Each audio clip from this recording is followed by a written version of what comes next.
एक सखी बड़ी मस्ती से गाती चली जा रही थी, प्रिया बदन छवि चंद बनो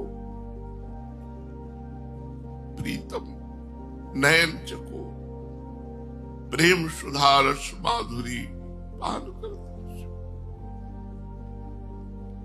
अब कानों में ऐसा लगा जैसे कोई अमृत पिला रहा हो, और तो पीछे पीछे चलने लगे। वो अकेले जा रही थी और बड़ी मस्ती से गा रही थी।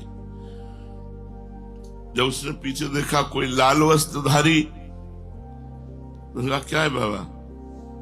तो चेहरा देखते ही, आंसू देखते ही समझ गई कि भाव में है। तो हम कहा सखी हमको ग्रंथ ला के देगी, किस ग्रंथ से आप गा रही थी? तो वो बोले बाबा ये ग्रंथ पढ़ने से बात नहीं बनती, राधा वल्लभ जी का होने से बात बनती है। तो हमने कहा हमें तो पता नहीं कैसे राधा वल्लभ जी के हुआ जाता है। देखो हम बचे थे कि हम इस संप्रदाय में। तो उसने कहा मंदिर में राधा वल्लभ जी के जाओ, और किसी को जानते हो तो पूज्य श्री मोहित महाराज जी हमको रोज दोनी देते थे और चरणों में तुलसी दल चढ़ा।